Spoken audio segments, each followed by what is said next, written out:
Man, she was something. Sassy, prissy, loud, screamed a lot, wanted to be famous. Dancing, singing, acting, it didn't matter. She just really wanted to be famous. It was just 3 days after Christmas in 2012 when Jennifer Wilson lost her 8-year-old daughter Holly in a car crash. People always say the first time they ever met her, you just couldn't help but love her. An instant whirlwind of shock and grief for Jennifer. All I could think about was if I could help another family not feel how I felt in that moment, why wouldn't I? An all too familiar circumstance for those who counsel the bereaved. Most of our patients are unexpected deaths, so that makes it even more difficult for the families. But even without consultation, Jennifer made a very time-sensitive decision that families have to make on what's often the worst day of their lives. I said, I want two things. I want to cremate her and I want to donate her organs. From vital organs alone, one person can restore as many as 8 lives. Little Holly's organs saved at least 4 people. So 2 children were actually saved and then 2 adults, a 27-year-old man and then a 65-year-old woman. But that's not enough for Mom, who has since become a champion for donation, transforming her largest organ, her skin, and dyeing her hair green, the color of the cause. I thought, why not tattoo her artwork on my body? Wanting even strangers to see the world through her daughter's eyes, so Holly's death might save far more beyond just those who received her vital organs. When they say something to me about my tattoo, bring it back to organ donation. I mean, how else can I raise awareness for something that just has become such a huge part of my life? The need is huge. Some 5,400 people on waiting lists in Florida alone, most of them for kidneys, which can be given by a living donor. The biggest reasons people don't register to donate are based on a couple of monstrous myths. That the ambulance will take you around the corner and let you die before they take you to the hospital. There's also the fear of how it will leave the donor's body. Jennifer knew better, and remember, she had her own little girl to think of. You can still have an open casket, a viewing, a normal funeral. You can be cremated. They take the organs, they put you all back together. Any skin or tissue that is taken from closed areas. Jennifer says she'll never stop speaking, scheduled or not.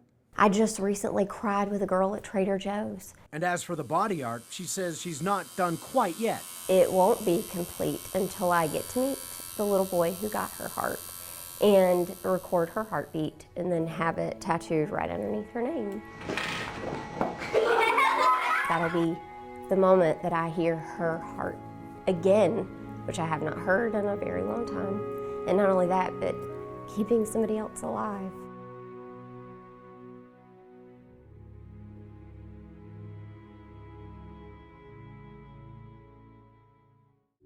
God in 3 persons, blessed Trinity. Shirley Brill is the minister of music at St. Stephen AME Church in Jacksonville. But had it not been for an organ transplant, she says she'd be long gone by now.